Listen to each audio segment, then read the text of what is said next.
po kayo po ay blessingan po. Amen. Po ang inyo pong booking pastor ng iglesia po ito. Salamat, Pastor.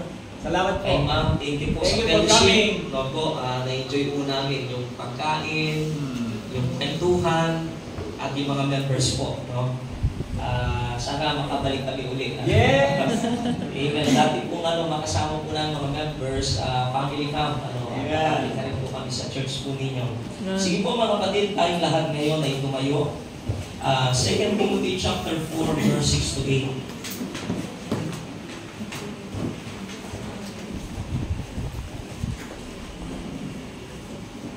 Timothy chapter 4. Verse 6 to 8.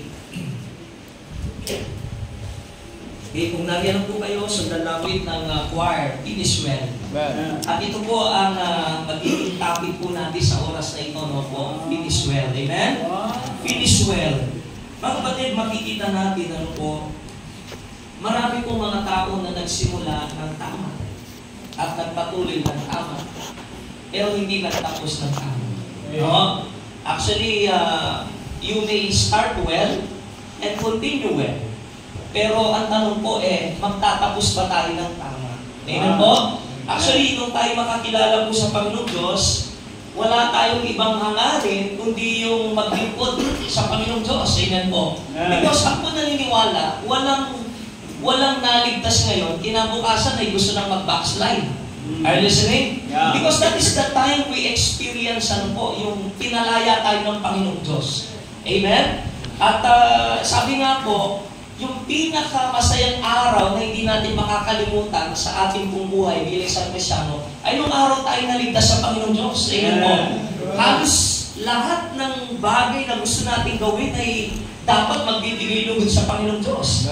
Masaya tayong ginagawa po yung mga bagay na ito.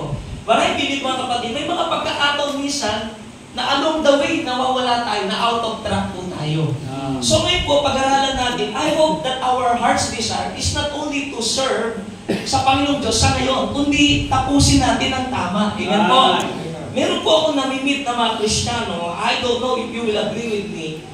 Alam niyo po, yung ating paglilingkod sa Panginoong Diyos ay hinalin tulad sa isang pagtakbo.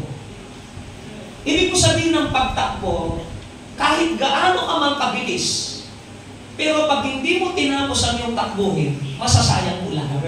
Meron po akong namit na Kristiyano nung kami po nagtuturo ng mga bata. Sabi niya, Pastor, dati gawain din namin yan. Sabi niya, nagtuturo kami ng mga bata, pero hindi na po siya nag-church. Natuwa lang siya na lumabas na nagtuturo kami ng extension class sa mga bata. No? Sabi niya, alam mo ba, dati ginagawa rin namin yan. Sabi niya gano'n. Noong araw, masipag din kami naglilingkod sa Panginoong Diyos. Sabi ko sa kanya, Nanay, ngayon po, naglilingkod pa rin po ba kayo? No po, ay hindi na kasi nag-asawa na, naging busy na. Mga kapatid, may kabuluhan ba ang ating ginagawa kung tayo po ay tumigil sa ating paglilingkod? Now, try to imagine, laging sinasabi po ng Panginoong Diyos, no po, mapalad yung servant na sa kanyang muling pagbabalik ay dadatnan niya pong naglilingkod. What really matters to God, mga kapatid, ay yung datnan tayo ng kamatayan o darating ang Panginoong Diyos na naglilingkod tayo. Hindi po yung marami tayong ipinaglingkod, pero pagdating ng araw ay huminto rin po tayo. No po, sayang lang po ang ating pong pagpapagalingan po. Now, mga kapatid, I believe 17 years, kung titignan natin yung gagawin pa ng Diyos sa iglesia pong ito, malayo pa tayo. Amen? Yes. Malayo pa tayo. But, always remember, malayo na rin tayo. Habang pong pinapanood po namin yung paano kayo nagsimula, abay malayo-layo na rin po ang ginawa ng Diyos. But still, malayo pa tayo. Marami pa po tayong gagawin para sa Panginoong Diyos. Amen? At ang aking pong dalangin, mga kapatid, tapusin natin. Amen po? Huwag po tayong hihinto. Sayang naman, no? Yung sigasig ninyo, yung sakripisyo ninyo, tapos suminto po kayo. Lahat ng bagay na yan, mawawalan kabuluhan. Amen? Kaya nga, sinasabi po ng iba. Kasi po, meron po nagsasabi na, hindi, God is just. Lahat ng pinaglingkod natin, kahit tumalikod ka, mag-backslide ka, mananatili, hindi po. It's a kind of praise na sinasabi na dapat maging matapat tayo hanggang sa huli Amen. ng ating pong buhay. Amen po? Kaya huwag muna tayong magyabang. Mga kapatid, ang ipag-pray natin, sana'y makatapos po tayo sa ating pong ginagawa para sa Panginoong Diyos. Now, magkaroon lang po tayo ng self-evaluation. Kung kayo po ay kukunin ng Diyos sa araw na ito. Amen? Pastor, tinatakot mo. Dapat lagi tayong handa. Po, kasi di natin alam talaga kung kailan darating ang kamatayan po sa buhay po natin. Now, try to imagine kung kukunin ka ng Diyos ngayon. Mga kapatid, masasabi mo bang ready ka na? Ewan ko po, Pastor, may mga members tayo na nasa balik ng karamdaman na malapit ng mamatay. No po? Na pag pumunta tayo, ilang members po ang makikita natin pag pinagpipray natin sila, nakangiti sila. Pastor, handang-handa na po ako. Na umuwi sa langit. Bibihira po kaming makakita ng ganun, Pastor. Halos karamihan po ng mga member na ipagpipray namin nasa balikan ng karamdaman na malapit ng mamatay, Pastor, gusto ko pang mabuhay. Gusto ko pang maglingkod. Gusto ko pang bumawi. Bakit po? Kasi hindi naging tama ang buhay. Actually, mga kapatid, alam niyo po ba why we have the boldness in the throne of His grace? If you are faithful to the Lord and if you are doing well, katulad po ng ating pong team, kapag maayos ang gawa mo, mga kapatid, hindi ka makakaramdam ng takot. You are always ready. Alam niyo po, during my highest week, mga bata pa po kami noon, no, kaka-convert pa lang namin. Lumindol po ng malakas, no po? Yung kuya ko na terror sa amin. Alam po, napanundag siya sa baba ng bahay, tapos yung kapatid kong bulso umiiyak, Kuya! Pero alam niyo po that time, because I was in my highest peak ng aking paglilingkod sa Panginoon. Ni kumilos ng konti sa aking higaan, hindi ako tumuloy. Tapos sabi ko, Lord, ito na ba yung time na makikita na kita? Ito na ba yung time na darating ka? Are you listening? Pag tama ang ginagawa natin, mga kapatid, meron po tayong kapanatagan na naman po ang mangyari sa ating buhay. Kaya nawagi ready natin ang ating buhay, mga kapatid. So matuto tayo, no po? Look at Apostle Paul, mga kapatid. Sabi niya, Apostle Paul, for I am now ready to be offered, and the time of my departure is at hand. Handang-handa na po siya. Amen? And this is the reason why naglilingkod tayo ngayon. Because God is giving us the opportunity na mapaglingkuran natin siya. Lagi nating sinasabi na kailanman hindi natin mababayaran ang ginawa ni Kristo sa ating mga buhay. Hindi mo na nga mababayaran, wala ka pang ginagawa. Are you listening? Alam niyo mga kapatid, listen. Pagdating natin sa langit, itong opportunity na to, gusto natin gawin, hindi na po natin magagawa. Sa mga panahon na may mga pangangailangan ng church, sa mga panahon na kailangan ng lakas po natin, gawin na natin kasi pagdating natin sa eternity, wala nang pribilehiyong katulad po nito. Alam niyo po, sa langit, sa tingin niyo, makapag-offer pa tayo ng pera sa Diyos. Amen? Kailangan pa ba na maglingkod na, mag-soul winning, kapatid, ito pa lang. Sa panahon na ito, dito na lang natin mapapatunayan, kaya nating paglingkuran ng Diyos. Kaya natin siyang mahalin. Amen po? Kaya nga sabi ko, pag hindi mo nagawa ngayon, ligtas ka lang. You know, nakakahiya sa Panginoon. Sabi ko nga po, no, naalala niyo po ba na sinasabi po ng Bible that God will give us a glorified body? Yung mga kasiraan natin ay aalisin lahat ng Diyos. Pero alam niyo po, there is a token na kailanman hindi mawawala. At yung mga marka sa kamay ng ating Panginoon Kristo ay yung mga sugat. Imagine nasa langit ka because of that of His suffering. Pero wala kang ginawa para sa Panginoon. Paano kaya i-justify ng isip mo, umarap sa Diyos na masaya, sabi mo, Panginoon, salamat po. That is why, as much as possible, lahat ng nabanggit na crown sa Bible ay makuha natin so that one day, even though we are not worthy, ay mailatag natin sa Panginoon Diyos. And take note, mga kapatid, hindi mo makukuha yung mga crown sa yun if you cannot finish well. That is why, ayusin na po natin ang ating buhay. Amen po? So, nga po, mga kapatid, matuto tayong magbilang ng araw, no? Psalm 90 verse 12, so teach us to number our days that we may apply our hearts unto wisdom. Actually, 25 years old pa lang ako, sabi ko, bilis ng panahon. Kasi po, pagka yung na marunong ka magbilang ng araw, yung pahahalagahan mo ang bawat araw. Hindi mo sasayangin o pagdating mo ng 40, doon ako maglilingkod sa Diyos, pagdating mo ng 50. Paano kung pagdating mo ng 50, yun na pala yung araw na kukunin ka ng Diyos. Amen? Learn to number our days. Hindi po tayo pabata, mga kapatid. Amen? Patanda po tayo. Minsan po sa pag sinasabi ko po yung lifespan ng tao, marami pong nasasaktan, pastor Kasi parang, ba't mo naman binabanggit yan, pastor? Sabi ng Bible, 70. Po medyo mabiyaya ang Diyos sa buhay mo, 80, 90, pero malapit na po. Na-imagine niyo po ba, mga kapatid, habang patanda tayo, paiksi ang panahon natin. So ngayon pa lang, you have to make the most of your life. Mga kapatid, you have to give your all, yung best mo sa Panginoong Diyos sa paglilingkod. Amen po? So tingnan natin, mga kapatid, how he finished well. Paano ba siya natapos ng tama? Amen?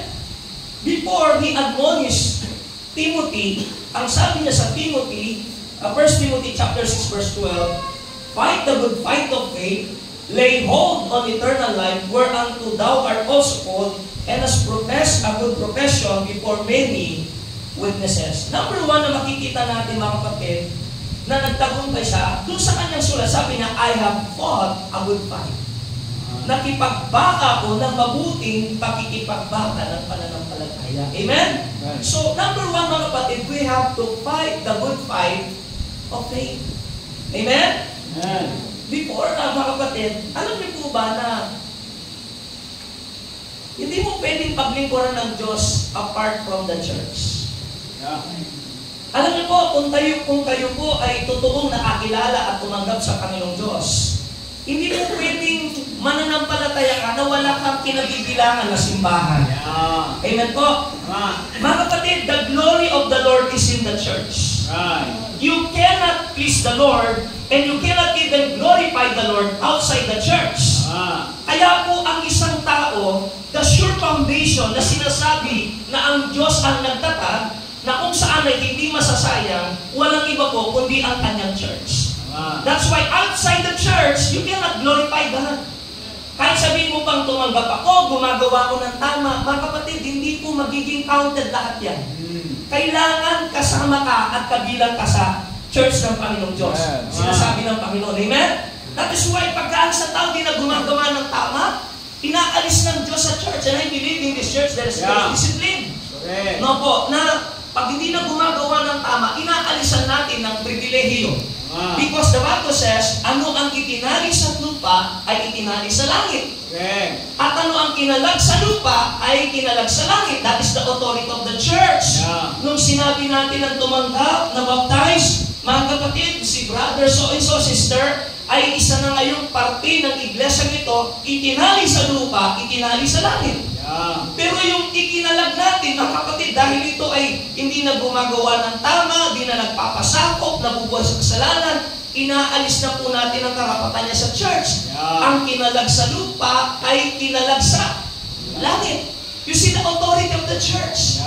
Yung blessing ng pagiging miyembro ng simbahan. Amen po? Now listen, mga kapatid, sa ang church kayo napabibilang? Pastor, sa Gracious Father, do you function well? Amen po? Hindi po pwede na member ka ng simbahan na walang ginagawa. Amen po? Hindi nagkamali ang Diyos na naglagay ng tao sa simbahan, mga kapatid, para lang for nothing. No. Nilagay ka ng Diyos dyan sapagkat may function ka, may gagawin ka. Napakaganda ng ginawit kanina ng ng mga palalakihan natin, few good men. Alam niyo po, sa totoo lang, mas mainam pa yung kukunting tao na nagtatrabaho kesa sa napakarami natin, iilan na nagtatrabaho. Totoo po, magiging discouragement lang yung mga tao na walang ginagawa para sa Panginoon. Alam niyo po, based on my experience, meron po kaming simbahan na tinulungan po, nabanggit ko po sa inyo yung Trinity Baptist Church, Trinity Bible Baptist Church po. Yung pong simbahan na yon, tumutulong po ako doon, lumalago, pero parang aangat, tapos mawawala ang mga tao, no po, madadagdagan ng bilang, mawawala ang mga tao. Alam niyo po anong problema? Kasi mismo sa loob, may mga taong kontrabista.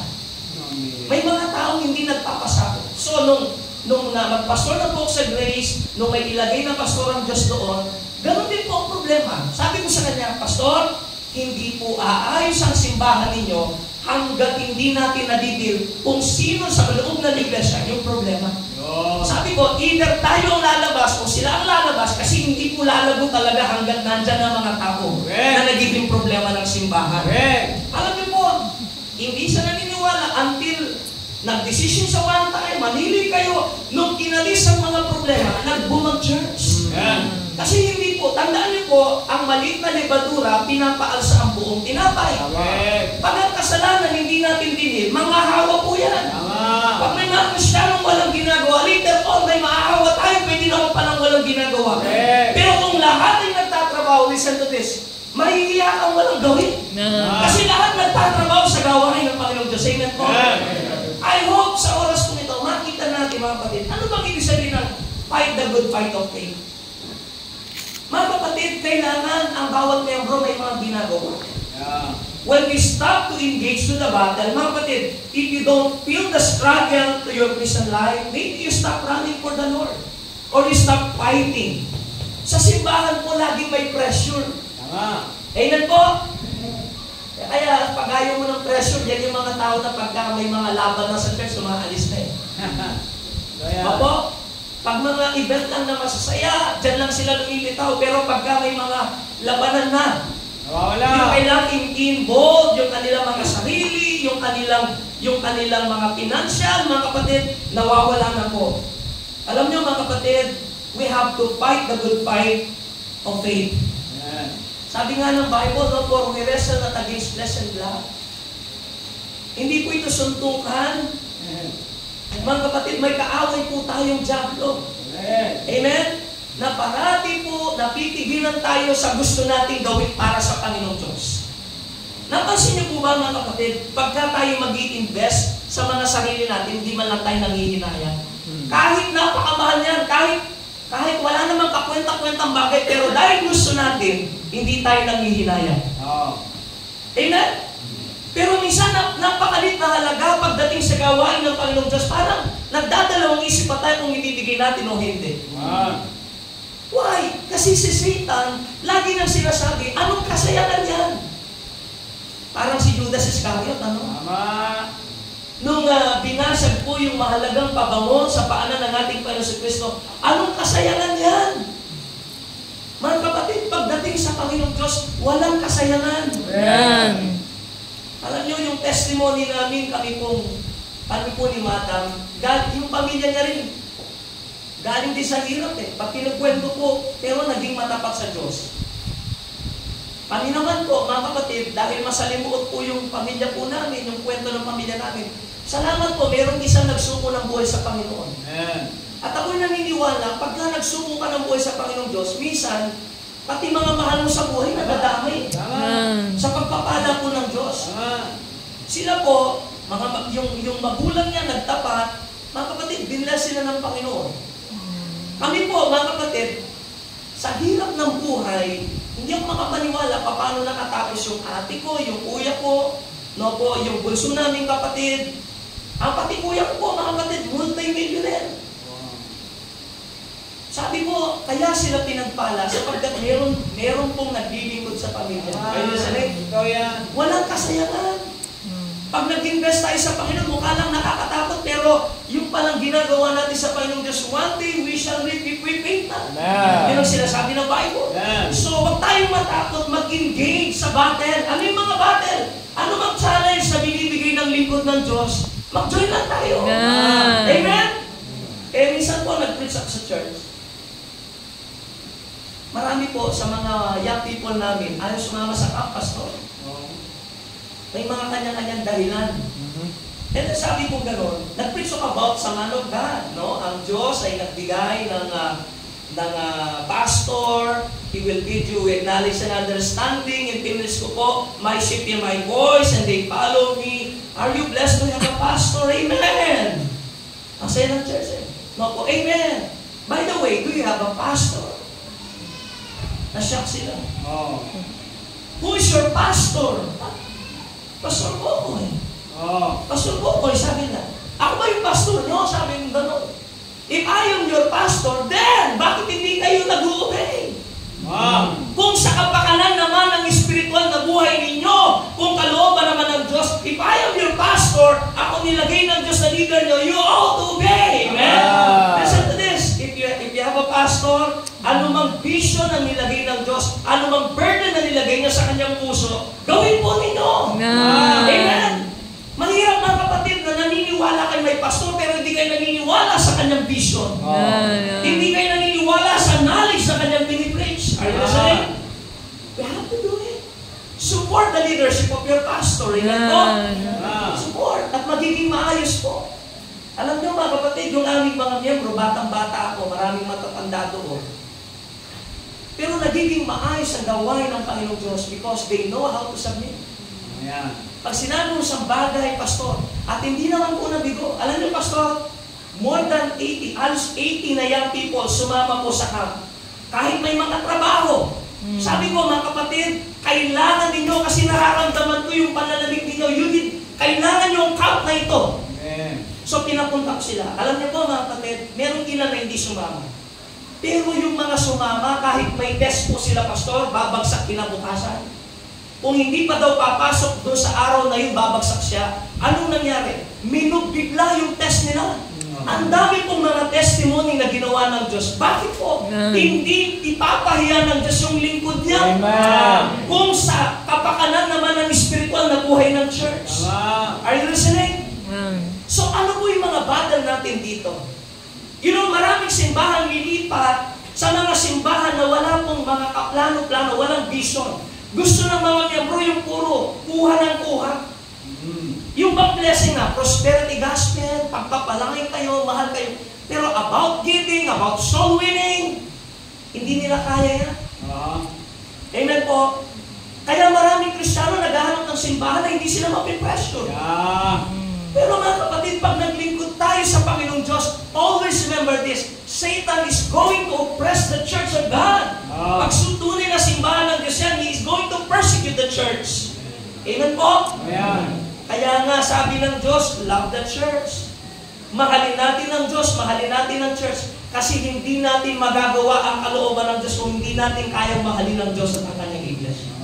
And by the way, you cannot love the church, di ba na mahalin mo muna ang Panginoon? Amen po ba? Okay mga kapatid, sa inyong sakripisyo, di ba kayo masaya? Nakikita nyo yung inyong pinagpakanan. Some of you, during the challenge, kailangan ng anak ko ito eh. Kailangan ko ito eh. Ako mismo may pinapagawa eh. But you gave it anyway. Lord, para sa gawain mo, pinabayaan ka ba ng Diyos? Hello? Are you listening? Ganyan po kabuti ang Diyos.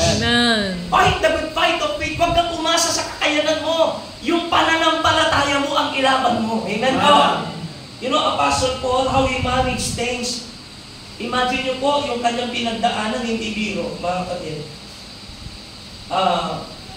Maalala natin, gusto ko lang pong basahin, 2 Corinthians 11, 24-28. Of the Jews 5 times received, I 40 stripes, save 1. Tignan niyo po yung pinagdaanan niya. Siguro kung tayo dito, baka tumakas na tayo. Ayoko ng Panginoon. Thrice was I beaten with rods. Once was I stoned. Thrice I suffered shipwreck. A night and day I have been in the deep. In journeyings often, in perils of waters, in perils of robbers, in perils by my own countrymen, in perils by the heathen, in perils in the city, in perils in the wilderness, in perils in the sea, in perils among false brethren, in weariness, in painfulness, in watching often, in hunger and thirst, in fasting often, in cold and nakedness, beside those things that are without, that which cometh upon me daily, the care of all the churches. Listen to this. Sa dami ng kanyang pinagdaanan, mga kapatid, ano yung kanyang pinaka-motivation? Yung kanyang pananampalataya sa Diyos. That is why, sabi ng Bible, faith is the victory. Amen po? Kaya sa mundong ito, hindi po practical. That's why, fight the good fight of faith. Hindi tayo lumalaban sa sariling lakas natin at kakayanan natin. Sumusunod tayo sa ayon po sa kalooban ng Diyos. Amen? Fight the good fight of faith. Kaya nga po, mga kapatid, I hope that each and every one of us will engage into the battle. Huwag mag-relax. Join lang. Pastor, anong next project? Ano po ang gagawin natin? Gawin natin. Alam niyo po, laging may pressure sa atin bilang mga Kristiyano. The pressure against the world. Salamat po, hindi carnal ang simbahan ito. Salamat po, hindi worldly ang simbahan ito. Alam niyo po, si Joel Osteen, kung kilala niyo po, pastor niyo, isa sa pinakamalaking simbahan, kulto. Alam niyo po, ipinapangalo si Jesus Christ. Once he interviewed, ang sabi po, what is the secret of your success? Never preach against him. Never preach against him. Huwag kang mangangaral laban sa kasalanan. And this is contrary to the Word of God. Alam niyo po, sino ba ang pwedeng mag-contain ng Word of God? Yung mga anak ng Diyos. Amen po? Kasi po mga kapatid, ito talaga ang salita ng Diyos, pagkain ng mga ligtas. If you are not saved, hindi ka magtatagal sa simbahan totoo. Are you listening? Kaya yung simbahan na hindi pinapangaral yung kasalanan, kahit marami sila, nakakatakot po yan. Amen po? Nararamdaman niyo ba yan pag nag-preach sa pastor? Kakaupo ko lang, ba't parang ako yung tinatatamaan ni pastor? Ako na lang parati, mga kapatid. Listen, di ba kaya nga tayo pumunta para tamaan sa salita? Ayaw ko lang tamaan, dumating ka pa. Kung ayaw mong tamaan, ba't ka nag-attend? Amen po? Minsan di naman namin alam yung mga buhay ninyo, yung mga pinaggagawa ninyo. Pero meron mga time, minsan pastor, nag-away pa yung mag-asawa, nagsuko kay pastor, no? Wala naman akong kaalam-alam. Meron time, hindi nag-attend, pinag-pastor na lang, nakita niyo yata ako sa ginagawa kasi yung preaching niyo, yun na yun eh. Sabi ko, kapatid, wala akong kaalam-alam. Pero ang Panginoon alam na. Amen? Paano lilitis ang buhay natin kung ayaw tayo? Amen? Ano sabi niya? Yung Word of God is profitable for what? See? Kailangan yung makita, hindi yung para yung pampalubag-loob sa buhay natin, kundi for instruction in righteousness. Correction, rebuke. Yan po ang Word of God. Para umuwi tayo. Kaya lang naman tayo nasasaktan is because lumalaban tayo. Ayaw natin isuko eh. Kaya mabigat parati pag naglilingkod tayo sa Panginoon Diyos. Amen po? The pressure against the world. Hindi tayo worldly. Amen? Hindi natin sila pwedeng tularan. Bakit maganda ang suot nyo? Bakit ang mga kababaihan modest apparel? Hindi ba pwedeng spaghetti, ma'am? Na yung maiksi na lang? Amen po? There is always pressure. Alam niyo po, sa school namin, natanong ko kay Pastor merong isang principal po doon. Dahil hindi po sumasayaw yung mga estudyante na parang yata alam ng principal yung batas. No? Ang ginawa niya, sino ba bawal sumayaw na ganyan? Mga kulto lang, gumagawa niya, sabi niya. At nagtawag pa siya ng mga tao na pwede niya makasangga. Pati pastor, may kasama pa po pastor. Doon sa mismong office niya. Pastor. Oo. Sabi ng mga members, pastor, yung mga anak namin pinipersecute ng mga kapatid. Normal yan, merong pressure against the world. Amen? The pressure against temptation. Tayo mga Kristiyano, pag naturuan tayo ng kabanalan, mga kapatid, pag naririnig natin yung kasalanan, amen? Alam niyo bakit po ang Kristiyano, pagka nagkamali, nagkakaroon siya ng self-judgment. Samantalang yung ibang simbahan, pag nangangarap, nagkakasala na okay lang. Bakit po? Kasi sa mga tao, sa atin, kaya nararamdaman natin agad yun, kasi pinapahalaga na tinuturo sa church natin na hanggat maaari sa tulong at biyaya ng Diyos, huwag tayong mag-yield sa kasalanan. Amen po? Ingatan natin ang sarili natin, merong pressure. Naalala ko po one time, inala ko nagmumotor. Di ba madalas pa-checkpoint yung mga nakamotor? Dito rin ba? Hindi ba ma-checkpoint? Meron pong time, sineckpoint ko, mga kapatid, pinara ko. Sana ito mga kapulisan natin maayos dito, nag-aasalita ng Diyos. Binara po ako. Ano po sabi? O dito ka. Sabi niya gano'n. Kaya may violation naman talaga dahil po yung helmet nakalagay sa likod ng motor, hindi nakasakay. May violation. Inaamin ko po yun. So, sabi niya, halika dito. Sabi niya, tignan mo to dito. Ito yung listahan ng mga violation. Kung kukunin mo sa munisipyo yan, City Hall, ito ang babayaran mo. Pero kung kukunin mo dito yan, sabi niya gano'n, that time, 50 pesos na. 50 pesos. Sabi ko, dalhin nyo na po doon. Na-shock siya. Ha? 50 dito. Kung kukunin mo doon, 450. Mas gusto pa ang dalhin doon. Dalhin nyo po doon. Bakit na-shock siya? Kasi hindi lahat ng taong kinakausap nila nagbabayad. Pero mga kapatid, kung may violation naman, bakit hindi mo ano eh? Meron bang time, minsan naman po, yung kaibigan mo pa sa bigla sa dumating, yung helmet ko nabasa, nakasahod sa ulan. So di ko masuot. Inara na naman po ako. Sabi niya, pinapasok po ako sa mismong headquarters. May nakalagay, sabi niya, wala ka daw ba't wala kang helmet? Sabi ko, sir, medyo po kasi, nabasa ko, pag sinot ko, mabaho. Sabi ko, minura niyo po ako. Di bali ng mabaho, wag lang duwi na ulo. Sabi niya gano'n. Sabi, ito, sabi niya, ito na. Pinapakita niya sa computer. Ito, babayaran mo to, o ibibigay mo yung lisensya mo.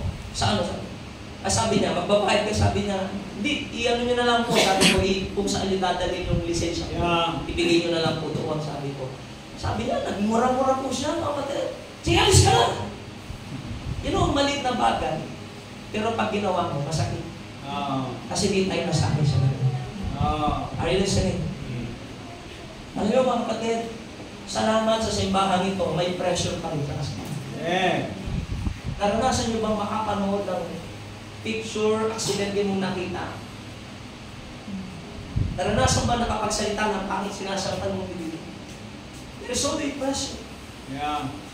Ang tunay na simbahan ng Diyos na kung saan malaya pa rin ipapangasalita ng Diyos, there is always a battle against temptation. Hindi tayo nag-iyan. Amen mga kapatid? Hindi tayo basta-basta sumusuko at bumibigay. And then there is a pressure against the flesh. Amen? Hindi natin, mga kapatid, kahit na pagod tayo, nakita niyo po yung nagluluto last time doon, sinabi ni Pastor, pagod, halos walang tulog. Pero mga kapatid, kahit magmukhang kahiya-hiya na pinipilit makinig na salita ng Diyos, ang mahalaga, lumalaban. Fight the good fight of faith. Kesa naman sa pagod ka, pero uwi na lang ako, magpahinga na lang ako. Amen po? So sa dahilan, mga kapatid, I hope one day we'll be able to manage to say, I have fought a good fight. Amen, church? Gawin po natin para sa Panginoon. Alam nyo, listen, ang praise na pwedeng matanggap na iglesia ito, walang ibang kundi kayo, hindi ang sa labas. Ibig sabihin, kung anong ginagawa nyo sa local church ito, kayo po rito eh. Ang magiging kapulahan at papuri na pwedeng makita ng tao sa inyong pagtutulong na ginagawa, mga kapatid, ang blame, ang papuri ay nasa mga tao na nasa loob dito. That's why magtulungan po kayo. Amen po? Amen. Amen? Amen. Sa aming church, hindi ko naman po tinutulad dito. Pero lagi ko sinasabi, mga kapatid, ang simbahan po na ito ay, sabi ko, walang ibang piniplis kundi ang Panginoon. Narito po tayo para maglingkod sa Diyos. Now, sabi ko, kung ayaw niya na po maglingkod at nahihirapan kayo sa mga preaching namin about soul winning o mag-involve sa gawain, magganap po kayo ng simbahan na walang ginagawa. Pero parati po kayong masasaktan dito pagka ganyan po ang attitude ninyo. Pero salamat, wala naman po umaalis. Nag-i-involve. Actually, last Tuesday, we encourage the church na, church, sama-sama tayo mag-soul winning. Alam niyo po, sumama ang mga kapatiran, bumuhos ang malakas na ulan. Sabi ko, hindi tayo pwedeng mahadlangan ng malakas na ulan. Talaga napakalakas. Alam niyo, ginawa namin, kahit bumabaha, pagkatapos sabi ko, magantay tayo. Kasi nangyari na po yun. Nung nag-set kami ng soul winning dati, na inimbolba mong simbahan, habang nagdi-devotion ako, bumusa malakas ang ulan, sige, antayin natin hanggang di na po kami nakalabas. Sabi ko, ngayon labas tayo, kahit na mabasa tayo. Lumabas po ang church. Salamat po, ang dami pong naligtas. Kasi yung time na yun, hindi makalabas ang tao sa bahay. So napasok po namin, nakapag-win po kami, mga kapatid, makikita mo yung pagkakaisa ng church sama-sama. Amen. I know, ganito rin po ang ginagawa nyo dito. Sana ipagpatuloy po ninyo. Amen. Ano sabi ng Bible? Behold how good and how pleasant it is for the brethren to dwell together in unity. Amen. Ang sarap po, no? When Nehemiah said, no, he told the people kung ano ang burden na nilagay ng Diyos sa kanya. Alam niyo po, hindi na pinilit ni Nehemiah ang mga tao, kundi mismo mga tao ang sabi, let us rise up and build. Sana yung challenge, hindi si Pastor magcha-challenge, si Pastor din magsasabing, hali kayo. Kundi tayo, let us rise up and build. Amen po? And they strengthened their hearts. Sabi po ng Bible, so fight the good fight of faith. Amen? Number 2 tayo, mga kapatid.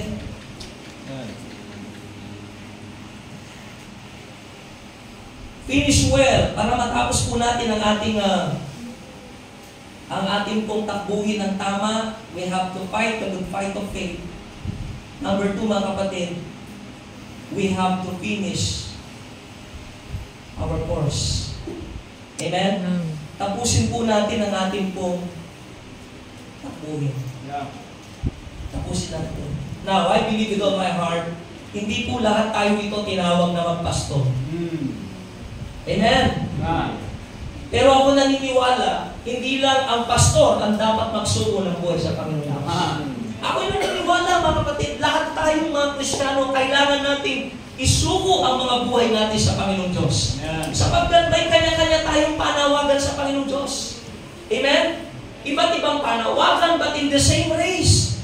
So as a pastor, binibigay po namin ang aming makakaya sa panangaral, sa pagpupuyat, sa pananalangin, mga kapatid, sapagkat kami tinawag para sa inyo. Alam niyo po mga kapatid, pag nararamdaman namin ang panlalamig po ninyo, apektado po kami. Opo, yung attendance, wala si brother, wala sister, maniwala kayo sa hindi, affected po kami. Marunong lang kami magtago ng nararamdaman. Isa po sa aming leadership training, sabi ko, dapat ikaw, pastor ka ako, kaya mong i-manage yung iyong emosyon. Na kahit nasasaktan ka, kaya mo pa rin ngumiti.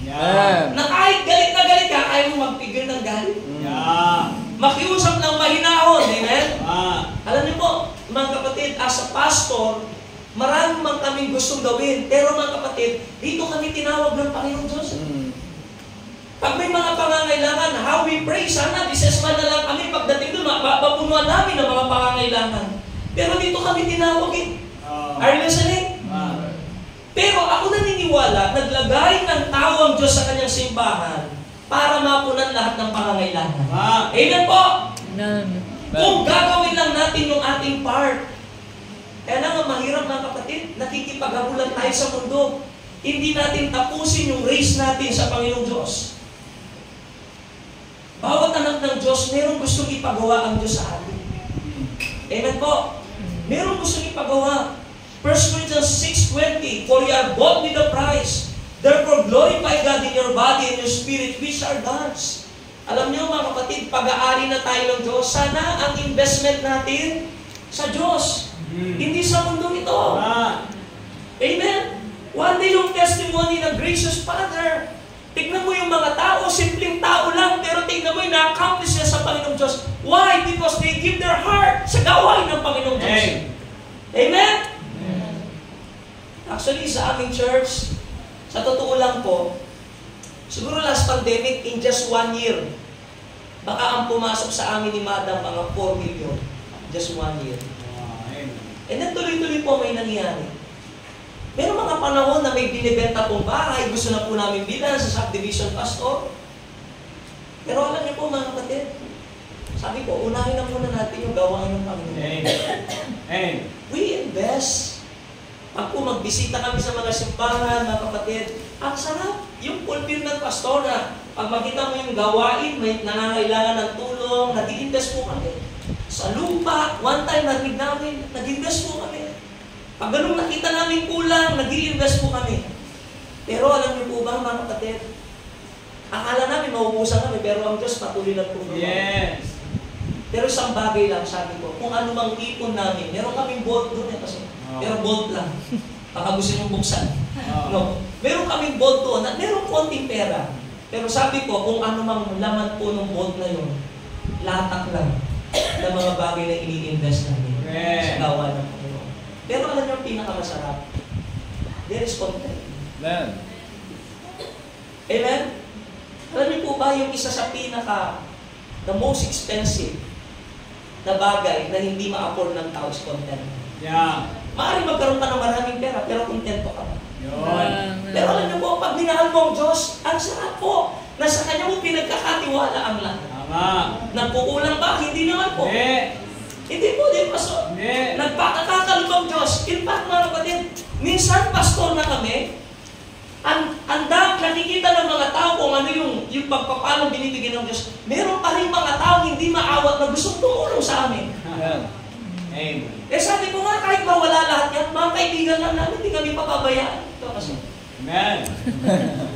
So, wala na kami paisabi. Kaya may uwi ang bigas. God bless us with na maraming kaibigan. Why? Totoo yung sinasabi ng Bible. No? He that saveth his life shall lose it. Yeah. But he that loseth his life for my name's sake shall gain it. Shall find it. Amen. Alam niyo mga kapatid, pag tayo matakot, mag-invest sa Panginoon Diyos. I know kung kukunin man kami ng Panginoon Diyos, we are not guilty. Pastor, we are not guilty. At hindi ko ang natatakot ko na. Natatakot. Hey. Why? God knows my heart. Even si Magda. Hindi kita pwedeng ipahigit sa Diyos. Pero walang hihigit sa iyo. Yun.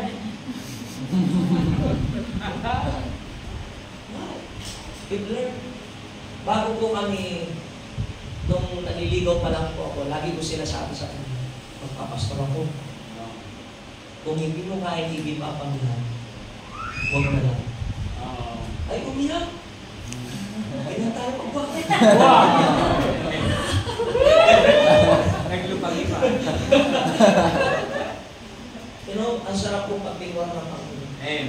I hope, Pastor, hanggang kunin ako ng kamadan dumating ang Panginoon. Nandito pa ako nag-giving ko. Amen. Me too. Opo. Ito ang heart's desire namin. Alam niyo, no, kung hindi ito sa, I just want, not because I want to flatter yung pastor. I feel blessed na makamit ng mga lingkod ng Diyos. Nung nag-preach sa Lalawang, lagi ko pong binabanggit may nalit ako, yung pastor nag-preach yung naka-blue na naka-nakaila. Sabi ko, tapos, lagi po, pag may nakakausap ko, and then one time, Pastor Ricky, na-mention, wala mo pastor, may napakinggan akong preacher dyan, mga bandang ano siya, yung mataba, hindi siya mataba ako. Yung nag-preach about sa Israel, hindi siya, yung isa, bago yun, di ba? Tapos sabi niya, ginawa niya yung picture, ito ba? Sabi niya, ba? Ikaw talaga, kilala mo yan. Sabi niya, kaibigan ko to. Sabi ko, pwede ko ba siyang ma-invite? Bakit po? Kasi nung nangaral siya mga kapatid, sabi niya, no? Minsan na lang naman ang mangangaral dito, no? Yung iba, ginapit, nasa inyo naman, kaya nag-invite sa akin. No? So, nag-preach siya. Very bold. Salita ng Diyos. Alam niyo yung oras na yun, nakakaantok yung pastor, pero lahat ng tao talang busy. Kaya minsan, kung sino yung pinagpapastoran mo, hindi ka ma-appreciate. Pero kung alam nyo lang, mga kapatid, yung lingkod ng Diyos, pasalamat ko yung hindi kayo niloko na nag-preach ng prosperity gospel. Tinuruan kayo ng tamang paglilingkod. Because listen to this, pagdating natin sa langit, always remember, merong haze, tabol po. Akala natin, tinuruan kami mag-invest. Pero pagdating doon, nasusunod lahat. And one day you become grateful. Pastor, thank you. Tinuruan mo kami paglingkod ng tama. Mga kapatid, saan man kayo nilagay ng Diyos, just be a blessing. If you are a businessman, hindi ka naging businessman para magpayaman sa mundo nito. Nariyan ka para gamitin ng Diyos, mag-glorify ang pangalan niya, na mayroong mga anak ang Diyos na nagmamahal at nagbibigay ng masaya sa Panginoon Diyos kung bakit pinagpapala ang gawain. Ngayon po, saan tayo tinawag? Kaso wala na akong time soul winning sa trabaho. Mga kapatid, pwede ka mag-soul win sa mga office mate mo, mga kapatid. At kung saan ka nilagay ng Diyos, di isipin mo saan ka magiging pagpapala. Are you listening? Kung lahat worker, sino mag-offering? Sino magbibigay? Are you listening? Meron dyan talented. Yung boses mo, pinapagamit mo naman saan? Sa bar. Huwag naman, amen? Gamitin natin lahat. Iba-iba. Mga kapatid, talent, skill, pero lahat yan for the glory of the Lord. Doon natin ginagamit. Kasi mga kapatid, one day tatanong ng Diyos niya. Binles kita sa kung dinala. Amen po. Alam niyo po, pastor, yung sobrang mayayaman na maraming ininvest, takot silang mamatay. Bakit? Naisip nila iwanan nila eh. No? Alam ko ng bahay ko. Amen? Nalala ko po yung pinapa-Bible study na matanda ng kanyang mga anak, 3 anak na babae. Puntahan niyo po yung tatay ko, may, sabi niya, matanda na po kasi gusto namin masave. Ay kumatok po, pastor. Tao po, sabi niya gano'n. Abay, sino yan? Sabi ng matanda. Ay, ako po, yung pastor po ng mga anak nyo. Ay, wala sila. Sinarantin. Ay, teka lang po. Kayo po talagang sadya ko. Ay, wala akong paano tinutulak ng pinto. Sabi, sir, tay, tanong lang ako. Sabi niya, sige, bago mo sa pinto. Kung kayo mamamatay, alam niyo na ba kung saan kayo pupunta?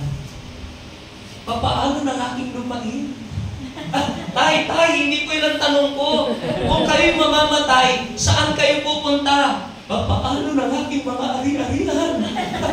Hindi niyo nakukuha tayo eh. Tay, kung kayo mamamatay sa oras ito, saan pupunta ang inyong kaluluwa? Paano ng aking mga kayamanan? Inulit-ulit. Bakit? Kasi hanggang dito lang ang kanya nakikita. Mga anak ng Diyos, ang ating citizenship hindi. Tayo mag-invest dito, doon po. Ang sarap maglingkod sa Diyos. Actually, mga kapatid, pag nagsimula kang mangarap para sa mundo nito, mauubos na ang oras ng panahon mo, pati buhay mo. Hindi ka pa makontento. Pero ngayon pa lang, iset mo, Lord, anumang pagpapalang ibigay mo sa akin, gagamitin ko ito for your glory. Kontento ka. Masaya. Panatan. Maaari ka may pera, pastor, pero wala kang peace of mind. Yung mga malalayo sa Panginoon, huwag niyo sabihin, mapera sila, masaya sila. Kontento sila. Tandaan niyo po, mga kapatid, ang tunay na kakontentuhan natin ang Panginoon. Amen po, mga kapatid. Kaya salamat sa mga investor doon sa eternity. Doon tayo nag-i-invest. Amen? Sabi nga po, mga kapatid, no, hindi tayo tumitingin sa mga bagay na nakikita ng mata, kundi sa hindi nakikita ng mata. For the things that are seen are temporal, but the things which are not seen are eternal. No, saan na kayong kayamanan ko? Mga kapatid, doon mo kasi in-invest. Amen? Just have faith in God. Naalala ko po, pag nag-abroad, yan si Pastor Louie, nag-abroad yan eh. Sino po nakaranas magpunta sa ibang bansa dito? Ayun, kapatid. Isa lang, ayun, ang dami. Di po ba pag nag-i-invest kayo, hindi naman doon, pinapadala nyo sa Pilipinas? Kasi taga rito eh. Napo, pinapadala. Bakit hindi ka nangihinaya, nagtatrabaho ko doon, pero pinapadala mo, tuwan-tuwa ka pa? Kasi alam mo, one day uuwi ka doon. Amen?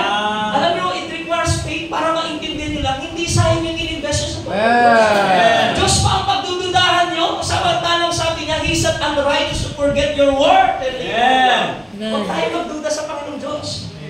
Kaya ko, akala ko kahit wala ng blessing, pero may interest mo pala, Pastor. Binibigay ang Diyos. Imagine, never in my mind na maisip ko po na every month, ang commitment ko po is 65,000. Imagine niyo po. Iba po sa kanya. Iba pa po. May bahay ba kami? Wala. Pero masaya kami, Pastor. Opo, masaya kami. Pwede namin palitan yung sakyan namin. Pero mga kapit, mas masarap nag-i-invest doon. Tama. Nakwento ko nga po sa inyo, share ko lang po. Diba na-delay yung flight, ano po kami, napag-iwanan kami ng aeroplano. So sabi ko, book tayo ulit, kahit gastos natin. Ang ginawa pa, nag-message ako, mga kapatid, naiwanan po kami sa flight. Pero purihin ng Panginoon Diyos, glory to God, na nangyari man ito, alam ko may plano ang Diyos. Pasalamat kami. So nag-book kami uli. 17,000, 27,000. Alam niyo po, pagdating namin doon, yung sinakyan namin aeroplano, ang daming ambulance na tumatakbo doon sa ano na yun. Sabi niya, nagtataka sila, bakit ang daming ambulance doon sa aeroplano? Di namin alam ang nangyari. Pero alam namin ang Panginoon na ginawa. Pagdating po doon, mga kapatid, nahiya po yung pastor, pastor. Eh di, gastos nyo lang, malaki, huwag nyo pong isipin yun. Mga kapatid, this is the first time we visited those churches. Tuwan-tuwa ko yung mga pastor. Kasi makita mo yung mga kalagayan po nila. Lahat sabi ko, may tira ka pa ba dyan? Inubos namin. Umuwi kami walang dala. Pero masaya kami, pastor. Hey. Masaya po kami. In fact, God burdened my heart nung makita ko yung mga pastor. Sabi ko, kailangan tayo mag-ipon, tayo ang magkanda, pupunta tayo doon, para lang po magkaroon ng leadership training, pastor. Yeah. God bless. Ang masarap, mga kapatid, hindi ka lang pinagpala ng Diyos, pinagpala ka ng Diyos sa pagbibigay. Amen. You really love to give and invest. Amen. Amen po. Huwag tayo mag-invest kasi walang nasasayang na. Amen po. So, we have to finish our course. Can I ask you? Pwede mo tanongin ang sarili mo. Ano yung takbuhin mo sa gawain ng Gracious Family? Ano yung purpose mo? Ano yung vision mo? Ano yung pangarap mo sa gawain ito? Kung bakit ako nilagay ng Diyos ito, Pastor, kasama ko ako, ito yung ginagawa ko ngayon para magawit sa gawain ng Panginoon. Meron ba? Amen? Sana lahat tayo meron. Amen po. Hindi lamang po yun, mga kapatid. Hindi lamang po. Panghuli. Not only to finish our course, mga kapatid, kung saan tayo tinawag ng Diyos, may layunin po ang Panginoong Diyos. Kaya nga nasabi ko kanina, maaaring nagsimula ka, nagpatuloy ka, pero hindi ka natapos ng tama. Finish your course. Amen po, tapusin natin. Sino po ang ganito? Let me say example, si Gideon. Si Gideon, he started well, continued well. But as we study yung kanyang buhay, sa kahuli-hulihan, he did not finish well. Si Solomon, mga kapatid, yung kanyang puso, nung pinagpala na siya, he did not finish well. Nakita ko po ang aking buhay, highest peak. Pero darating pala yung time, Pastor, pag nanlamig ka sa Panginoon, ewan ko po, kung tatanungin ko kayo, yan na ba yung pinakamainit niyong kalagayan sa Panginoon Diyos? Mga kapatid, listen, kung dati naisip mo noon ang sipag-sipag ko, nasabi mong makabalik ka doon sa highest peak ng buhay mo. Ako po, mga kapatid, talagang bumabang, but I strive. Kasi kanilang kinikwento ko, Pastor, hindi ko natapos yun. Nung magkaroon ng lugar, si Satan sa puso ko, tinurukan ako ng tao na yun na magrebelde sa pastor. Nanlamig hanggang sa nawala ng purpose sa aking buhay. Pero alam ng kapatid, nung nakapagsimula ako, kahit napakalayo ko sa Panginoon, I strive for it. Lord, sana makabalik ako sa dati. And by the grace of God, ibinalik ng Panginoon Diyos. Amen? And then last, mga kapatid, sabi niya, I have kept the faith. Wow. Mga kapatid, ako nagpapasalamat, napakaingat ng inyong pastor sa doktrina. Yes, napakaingat po niya. Yung mga pinag-fellowship niya, tinitignan niya. We have to keep the faith. Why? Meron po isang lugar na kung saan first time ako naging youth speaker ng camp po nila. No po. Sa Arda, Pangasinan. Alam niyo po ba, mga kapatid, sa Arda, Pangasinan, nagkakaisa lahat ng pastor, yung mga young people nila, sama-sama. Pag nag-preach ka, napakaraming young people. One time, may nag-seminar sa kanila. Grupo ni Anton Ramirez. Wow. Hindi ko pa po kilala si Anton Ramirez. Actually, nakilala ko lang si Anton Ramirez. Lately na lang nung ina-atake yung King James. So akala ko, nung pinaliwanag King James, okay. Akala ko ganun, masubay pa yung doktrina niya, sablay lahat. Alam niyo po ba, ang mga pastor doon, nagkahati-hati na divide. Kasi po, itinuro po na ba't itong ganito na dapat pala only believe yung sa isip mo lang kahit hindi mo tanggapin ang Panginoong Diyos. Tapos po, hindi sila naniniwala sa local church, Pastor. Huwag niyong member yan, member ng Diyos na, ganun po. Kahit saan pumunta yan, nagkawatak-watak, sira-sira ang mga gawain po doon, mga kapatid. Why? Sapagkat yung unang pananampalatayang tinanggap nila, hindi nila iningatan. Amen? Sabi po ng 1 Timothy chapter 4 verse 1, now the Spirit speaketh expressly that in the latter times some shall depart from the faith, giving heed to the seducing spirit and doctrines of devils. Ano seducing spirit? Yung binobola-bola na lang ang mga tao. Amen? And the doctrine of devils. Ano po yung doctrine ng devils? Ang pastor daw ngayon tinuturo kahit anong pagkakamali niya, kahit immoral. Wala tayong karapatang alisin sa lingkod ng politiko. Imagine niyo po yun. Pero marami pong mga pastor, kung di nyo lang alam, na ngayon ay pinapaniwalaan yung ganong paniwala. Itinuturo yung lordship ng isang pastor na kahit pinabatok-batukan ng miyembro mo talagang pastor. Mga kapatid, we have to keep the faith. Amen? There are preachers sent by Satan. They preach what people love to hear. Kung ano gusto marinig ng tao, yun ang kanilang pinapangaral, mga kapatid. They hate rebukes. Ayaw nare-rebuke. Nakakarinig pa ba tayo ng rebuke dito? Always. Amen? Eh nakakatakot po pag wala ng rebuke dito. Mga kapatid, so, magkaisa tayo. Okay lang kahit kayo nag-a-attend, basta nagtatights kayo. Okay lang kahit ano. Sige, kung may mga boyfriend kayong unbeliever, sige, dali nila sila. Kahit magyapusan kayo sa loob ng simbahan, basta nandito kayo. Okay lang yan kung saan kayo nagpunta, kahit anong suot nyo, okay lang yan, mga kapatid. Salamat po, hindi ganito dito. All Scripture is given by inspiration of God and is profitable for doctrine, for reproof, for correction, instruction in righteousness. Amen. Nasasaktan ba kayo sa preaching ni Pastor? Lagi. Tuguan pag umuwi. Members, are you glad? Nalilibok tayo. Baka may makapelusit ka sabi, alam mo, yung pastor nila, puro rebuke yan. Sama ka lang sa amin. Sa amin, ang bait-bait ng pastor, puro lahat. Oo. Ganun ang tinuturo. Mga kapatid, mas matindi nga ang Panginoon eh. Nakita yung nag-rebuke ang Panginoon. Concert lang naman si Peter. Panginoon, dito ka na lang. Sabi kasi ng Panginoon, sabi niya, halina kayo sa Jerusalem. Sapagkat uhulihin ako ng mga makasalanan. No, ako'y magsasuffer. Sabi niya, be it far from the Lord. Concern lang siya. Anong sabi ng Panginoon? Lumayo ka sa akin, Satanas. Wala pa yung mga tinawag.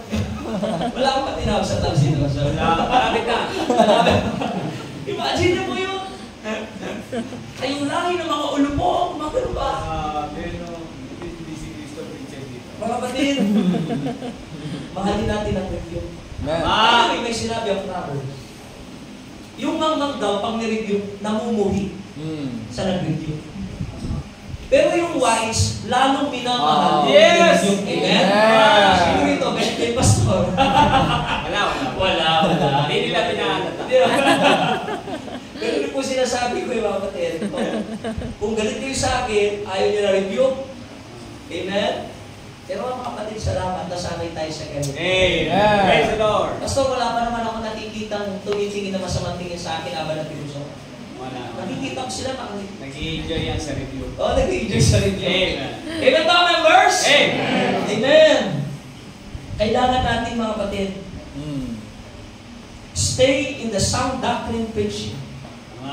Sabi po ng Bible, for the time will come when they will not endure sound doctrine, but after their own lust shall they heap to themselves teachers having itching ears.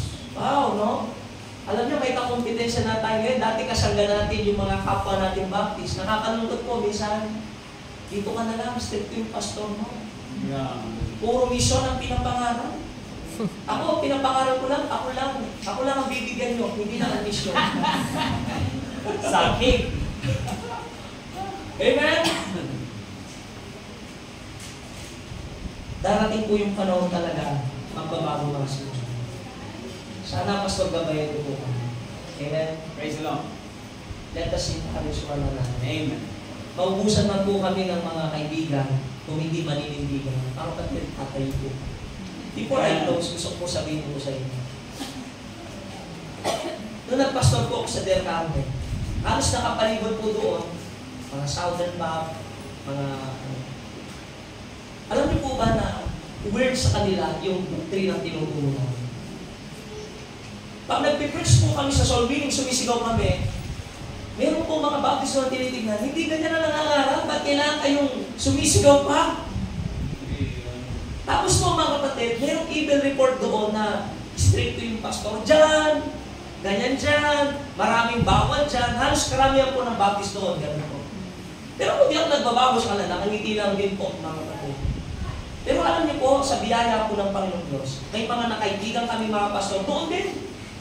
Ang sabi nila, Pastor, dati, negative ang tingin namin sa inyo. Pero salamat simula na kilala namin kayo, ang pamamalakad namin sa simbahan naging maayos, naging madisiplina, at lumalago po ang gawain. Alam niyo mga kapatid, hindi ako takot mawala ng mga kapelaship. Basta alam ko, tumatayo ko sa tama. I cannot compromise. Ang dami ko ng sakripisyo. Sasirain ko pa ba yung paglilingkod ko sa Diyos? Ibabagin ko pa ba ang paglilingkod ko sa Panginoong Diyos? Listen, I want to finish. I want to finish. Sana kung kukunin man ako ng Diyos, kaya ko kung sabihin kung ano sinabi ng pastor. I have fought a good fight. I have finished my course. I have kept the faith. Yung ibang mga pastor, pag naranasan na po ang pagpapala, nagbabago ang puso niya. Totoo po yan. Pero salamat po sa Panginoon, sabi ko, walang magbabago. Panginoon, pagpapala lang ito. Pero ang mga buhay namin mananatili kung saan mo dinala. Are you listening? Opo. Kung pagyayabang na, bisa ng mga tao, pastor, they used to salute yung pagana may pera. Opo. Parang sila ang tumutulog na maging mayabang ka. But you know, we refuse. Bakit po? Kasi hindi namin ini-impress ang tao. I want to finish mo. Members, listen. Naglingkod ka na rin ba? Tapusin mo lang. Listen. Tandaan niyo po ito. Binigyan tayo ng leader ng Diyos. Kung pag-aaralan niyo yung buhay ni Moses, madalas problema ng mga tao, they took it very, very personal kay Moses, lahat ng mga yung accusation nila. Pero sabi ng Panginoong Diyos, pinaalam ko, sabi niya, gagawin ko ito sa kanila so that they will know na kung anong lumalabas sa bibig mo ay galing sa akin. Listen, mahirap po na meron tayong pastor na nililit niya ang mga tupa, na may kanya-kanya tayong pag-iisip na ayaw nating sumunod. Amen? Ang maayos na simbahan, kung naniniwala kayo si Pastor Louie ay galing sa Diyos, sumunod po kayo. Sumunod po tayo. Pagpapalain ng gawain. Before I close, tingnan niyo po. When Moses, nung si Moses ay nagalit, ang sabi ng Panginoon, sabi niya, kausapin mo yung bato at tutulo ang tubig. Because of his frustration, hindi niya po kinausap ang bato. Pinalo niya po. Tanong ko po, nung pinalo niya ba, hindi lumabas ang tubig? Ang obligasyon natin, sumunod po. Maniwala po kayo, sumunod. At naniniwala ko, patuloy na pagpapalain ng Diyos ang gawain kung marunong tayo makiisa sa vision ng lingkod ng Diyos. Members, hindi mo matatapos ng tama yan. Kung may sarili tayong pag-iisip, yung mga bagay na tinuturo, pilitan, hindi ganyan yan, hindi ka makakatapos ng tama. Just obey. At kung saan tayo nilagay, maging pagpapala. Amen po. I hope lahat tayo pagdating ng araw, masaya tayo makikinig sapagkat tinapos natin ang tama. Thank you so much po, Pastor. Amen.